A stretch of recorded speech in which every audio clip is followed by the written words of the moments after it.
Hey, this is Anney. And Samantha. And welcome to Stuff I Never Told You, a production of iHeartRadio.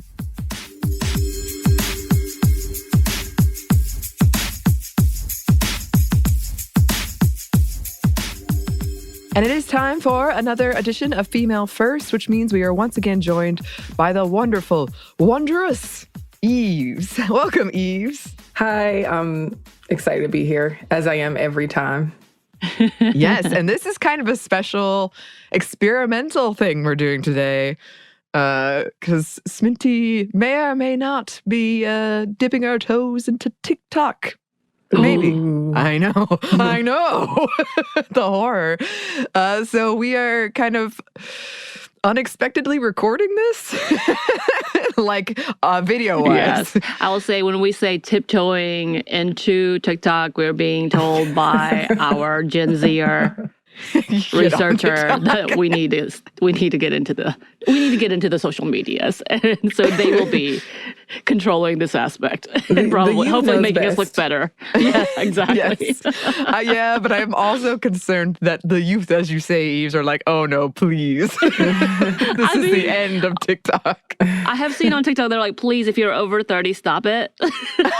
Well, here we go. Like the Gen Zers are like, this is ours. And I'm like, oh, but I like watching dog videos and such. I think, we can be sort of quarantined to a certain area of TikTok. I think that's okay. Oh, yeah, that's true. They do have very specific algorithms. So yes. For those who are over 30. Wait a second. Can we stop to address the fact that Anney wants to go into another type of quarantine? Why would you do that to us? Now you're putting us into a virtual box? Oh, you're right. I'm sorry. I shouldn't do that to you, Yves, our very valued guest. This is a poor start to our TikTok career. We must be integrated into the mainstream. That sounds like something somebody would say in a dystopia. Oh, it is dystopian. Have you not seen the news? It is. Well, oh my gosh. Well, yes. And we were just talking about nightmares we've had. So a lot of, I would say, stress is being felt by a lot of people. But, this story that you bought today is equal parts inspiring and heartbreaking. And I'm like stunned I didn't know about this. So I'm really, really eager to talk about it. Who did you bring for us today, Yves? So today we're talking about Alice Ball. She was the first Black American to graduate from the University of Hawaii. She was also the first woman to graduate from the University of Hawaii with a master's degree in chemistry. She was also the first Black American female chemistry instructor at the university and the first Black American woman to be published twice in the Journal of the American Chemical Society. And that was in 1914 and in 1917. So she did all that work, and she was early on in the research for leprosy, which is something that has existed for a long time, which we'll talk about, also called Hansen's disease. But she was instrumental in developing the first effective treatment against leprosy, which is tied to something that people around the world were using in a medicinal way long before Alice Ball was ever born. But she was instrumental in doing some of the lab work that was key to bringing it to a point where people were able to use it as an injectable in treatment of Hansen's disease. Yeah. And those are quite a lot of firsts, and she did it in such a short amount of time. Mm-hmm. Mm-hmm. Yeah. I feel like we often say on here, wow, they were so young. They did so much in such a short period of time. And it's true. It is true with her. She unfortunately lived a short life, but accomplished a lot during it. Yes. So why don't we get into it? Let's do it. So she was born Alice Augusta Ball on July 24th, 1892 in Seattle. Her grandfather was a photographer in the 19th century, and her father's name was James Presley Ball. And he was a newspaper editor, lawyer, and he was also a photographer. So it's been said by some historians in the course of her story that the chemicals they used in their photography, because they were working with daguerreotypes and things like that may have had some sort of influence on the work that she did as a chemist. But her mother was named Laura Louise Ball, and Alice herself, was the third of 4 children. Her older brothers were William and Robert, and her younger sister was named Addie. And her family was relatively well off. They were around middle class to upper middle class, and they lived in Seattle until 1902. But her grandfather was dealing with arthritis, so the family then moved to Hawaii in hopes that the better climate would help out with his health. They lived in downtown Honolulu when they went to Hawaii, and Alice went to school at a place called Central Grammar from 1902 to 1904. But around that time, her father died, and then the family moved back to Seattle, and she went to Seattle High School, and she graduated in 1910. She did really well in school, and particularly in her science classes. So it makes sense that she moved on to continue to work in science. She then attended the University of Washington, where she got 2 Bachelor of Science degrees. She got one in pharmaceutical chemistry in 1912, and she got another one in pharmacy in 1914. So these are things that were not super common happening back then in terms of women, and specifically Black women in the academic sciences, and getting their master's degrees and moving into fields as professors as well in the sciences was something that was not common at the time. She published an article with her pharmacy teacher in the Journal of the American Chemical Society called Benzoylations in Ether Solution. And she chose to get her master's degree from the College of Hawaii.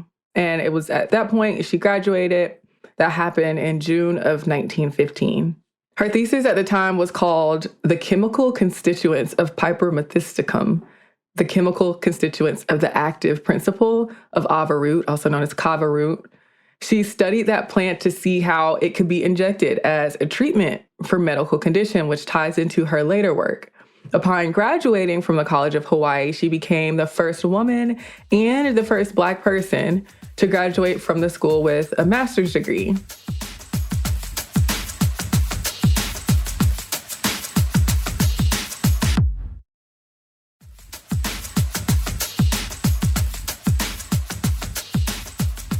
So from 1915 to 1916, she also taught chemistry at the college, and she became the first Black woman professor in the chemistry department. And while she was teaching at this school, a man named Dr. Harry T. Holman asked her to research how to make chalmugra oil better at treating people with Hansen's disease, which was, like I mentioned earlier, also known as leprosy. So Holman was an assistant surgeon at a hospital in Hawaii called Kalihi, and he worked with patients with Hansen's disease. And so there's a long history of leprosy and how it was treated across the world over many centuries, but also in the US, and Hawaii has its own specific history of leprosy.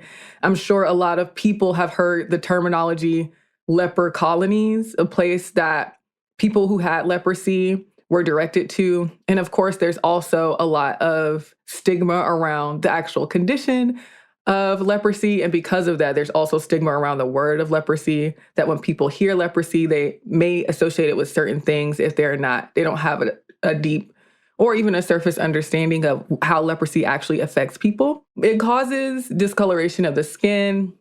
It causes ulcers, muscle weakness, or paralysis, and even things like eye issues that may lead to blindness and other symptoms that are related to the skin and to nerve damage.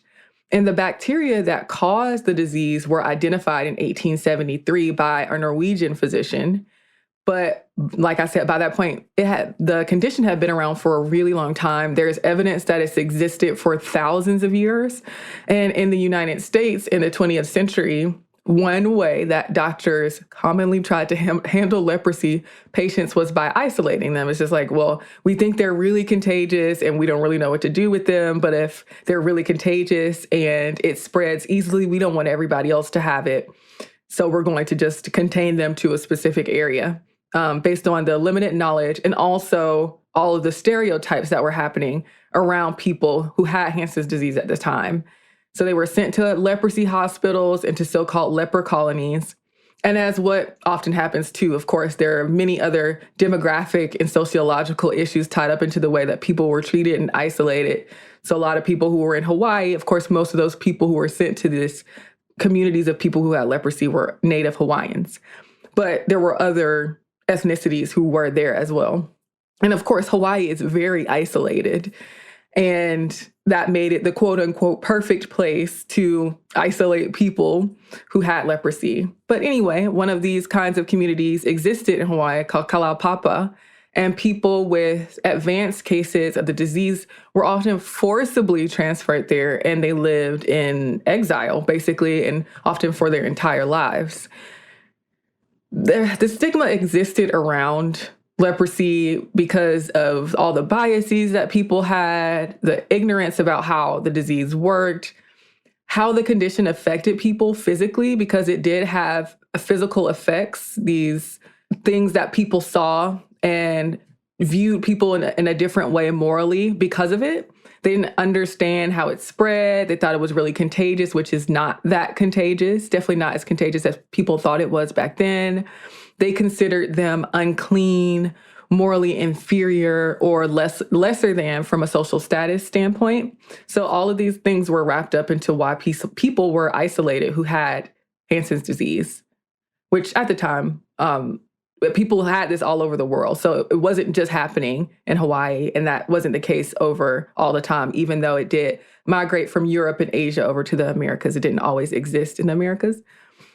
But isolation wasn't the only way that doctors treated Hansen's. For a while, like I said earlier, people around the world did use chalmugra oil from the chalmugra tree. People in India and China were using this medicinally, and it was used to treat Hansen's as well as other skin conditions.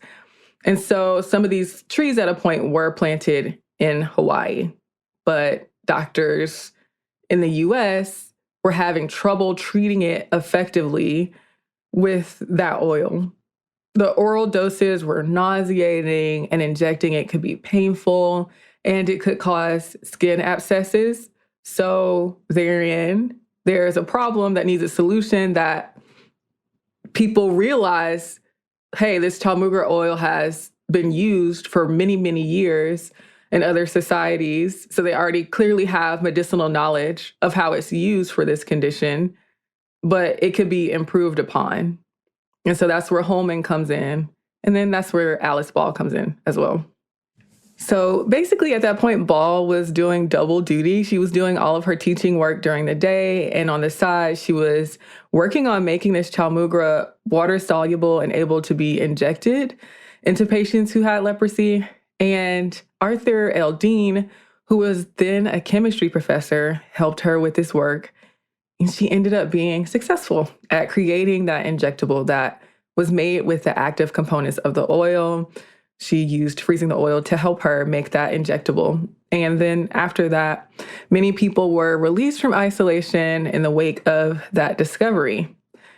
But unfortunately, Alice Ball did die very young in 1916. It was reported that she inhaled chlorine gas in one of the classes that she was teaching, but her death certificate also said tuberculosis. So there is some debate over how Alice Ball actually died. She got sick and couldn't publish her findings. So she didn't publish her findings before she passed away. She had went back to Seattle from Hawaii in October of 1916 and died in December 31st of that year. And she was only 24 years old. And Arthur Dean, he did continue her work after she died, but he didn't credit her for her work in this publication. And herein lies one of those stories that feels like it's apocryphal or like some sort of odd, terrible archetype of things happening in history where it's like the man takes credit for everything that the woman did. But that is what happened in this case. The method became known as the Dean method, which is like throwing salt on the wound. And a bunch of the treatment was produced and used around the world. It had a bunch of potential, and people were really hopeful that it would make a big difference. But, and then there were no patients who had Hansen's disease who were sent to Kalaupapa between 1919 and 1923. And the injection was used to treat people for years. But by the end of the 1920s, people realized that the treatment wouldn't be a complete cure or help to completely shut it down. Chalmuga oil was replaced by treatments that were more effective medications by the time of the 1940s and beyond. So in the work that Arthur Dean published in 1922, he mentioned Ball's work in researching the treatment. So he rolled it back and he was like, no, Alice Ball was the one who did this work. She was the pioneer in this research that was done in order to create this treatment that helped people. And here's a quote from that publication. He said, quote, "About the time that Rogers and Ghosh were starting their investigations in India, in Hawaii, I interested Miss Alice Ball, M.S., an instructress in chemistry at the College of Hawaii, in the chemical problem of obtaining for me the active agents in the oil of Chalmugra. After a great amount of experimental work, Miss Ball solved the problem for me by making the ethyl esters of the fatty acids found in Chalmugra oil, employing the technique herewith described." And he goes on and he proceeds to describe what he calls Ball's method. So reattribution is happening there. So there were people who came across her work, Catherine Takar, I think it is, and Stanley Ali, who came across her work in records in the 1970s. And it was a long time. It was a long time when her work, just the fact that she had done it and that, Dean did reattribute the work to her.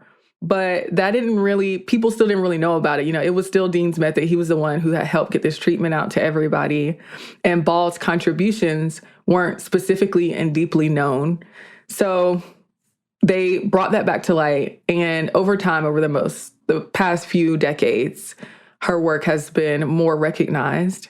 In 2007, the University of Hawaii gave her the Regents Medal of Distinction. And back in 2000, Hawaii did proclaim February 29th to be Alice Ball Day, but of course, that is a day that only occurs on leap years. So because it only happens every 4 years, the governor of Hawaii went ahead and said, okay, February 28th, 2022, just this year, he said that was Alice Augusta Ball Day. And in terms of leprosy overall, many more advancements have been made since Alice Ball did her work. People with Hansen's disease do have a cure that is available to them now, and it's largely treated with antibiotics.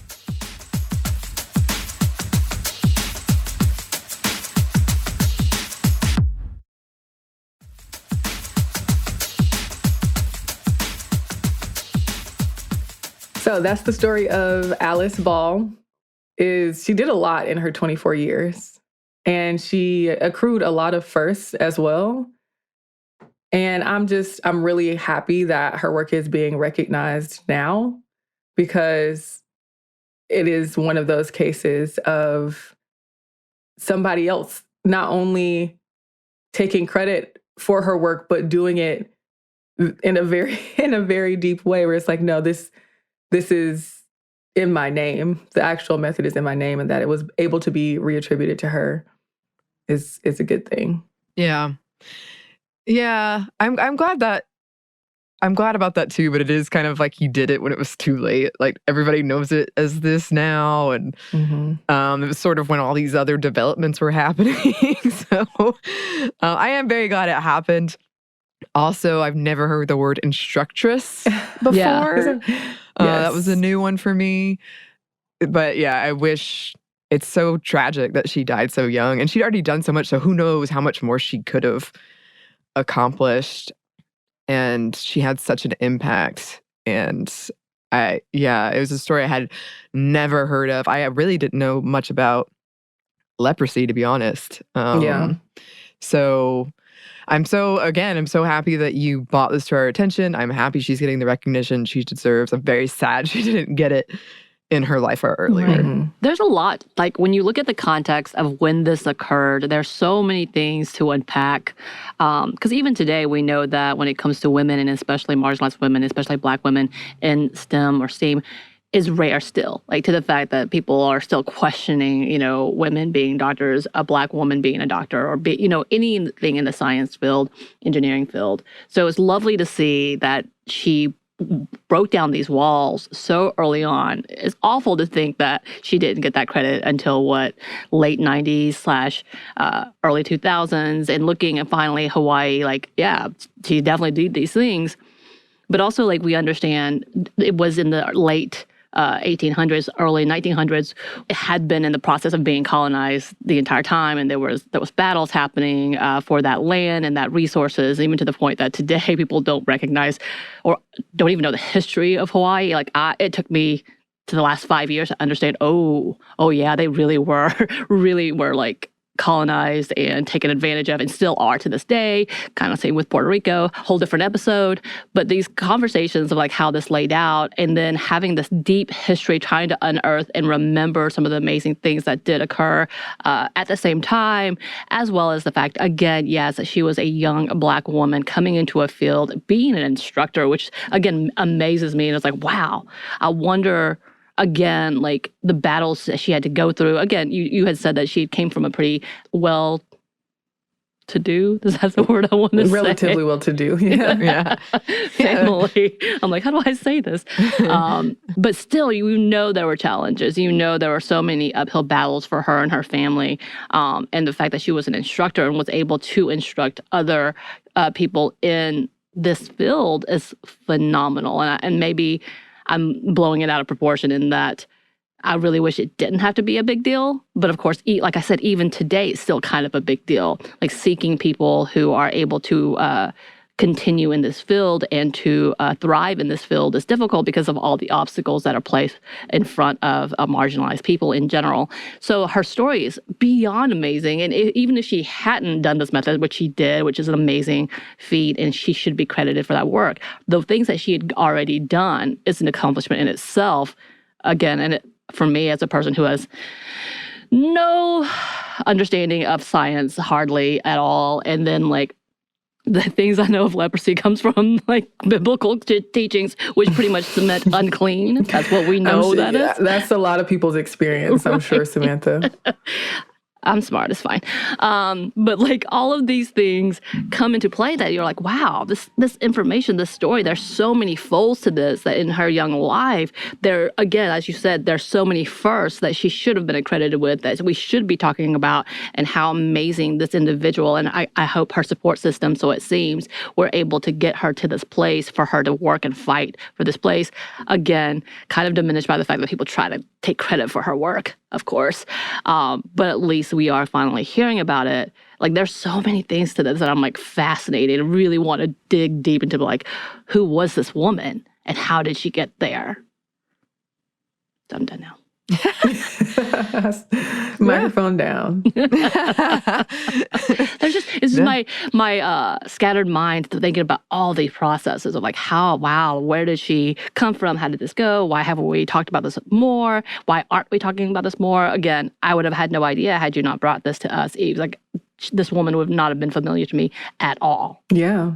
And it's one of those things where you wonder if would she have even ended up doing this work if she didn't end up in Hawaii serendipitously. Like, of course, it was for an unfortunate reason that she did end up going to Hawaii for the illness in her family. But because she ended up there in proximity to a challenge that was happening on the island at the time, which is that these people were in isolation.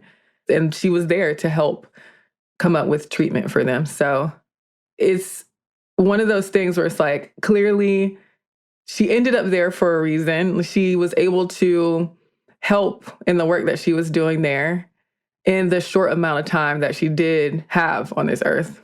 Yeah. Yeah. And sometimes with these, I get a little, almost scared of like, what if this guy had never said she didn't do this, and people don't do the research and then they don't know. But I'm always hopeful when you come on, Yves, because you're like, no, people are doing this research. These people won't be forgotten. So thank you for bringing these people to us and these amazing stories to us. Yeah, I'm happy to. Thank you. Like, thank goodness for all these people who are doing niche things, right? Yes. Yeah. Yes. Honestly, so much yes. There are so many moments when you talk about this one person discovered this one name, and then they went down this rabbit hole and discovered this whole new aspect of this, that I'm like, oh my God, it literally was like a detail that they got, and they just like, this looks important. Yeah. Yeah. Yeah, you have to be committed to the idea of something to believe and something that maybe has never been combined in certain ways before that other people may never think to work on. So I think that's really admirable in some of these people's stories too. So to those people who continue to dig deep, thank you. Yes. And that includes you, Yves. Thank you. And if people call you weird, it's okay. It's okay. Because people probably will call you weird for doing some of these things. But just know that greatness is in the future for you. Love that. We would never, because we really, really appreciate all of you. Yes. Well, thanks as always, Yves, for coming on. Where can the good listeners find you? You can find me on many, many other episodes of Stuff Mom Never Told You, doing other female firsts in history about other amazing women who had innovations, breakthroughs, and firsts. You can also find me online on Instagram at Not Apologizing. You can also find me on Twitter at Yves Jeffcoat. And if all else fails, just go to yvesjeffcoat.com. That's YVESJEFFCOAT.com. Yes. Yes. Samantha and I were just talking about the stress of spelling things on podcasts. I don't know why it's so stressful, but it is. I'm like, nope, not going to do it because I'm going to mess it up. It's somehow. like a panic moment. It's interesting. Well, go check Yves out, listeners, if you haven't already online. If you want to contact us, you can. Our email is stephaniemomstuff@iheartmedia.com. You can find us on Twitter at momstuffpodcast or on Instagram at Stuff Mom Never Told You. Thanks, as always, to our super producer, Christina. Thank you.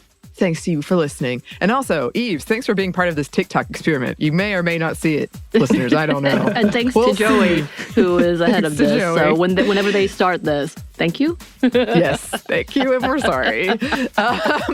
Stuff Mom Never Told You is a production of iHeartRadio. For more podcasts from iHeartRadio, you can check out the iHeartRadio app, Apple Podcasts, or wherever you listen to your favorite shows.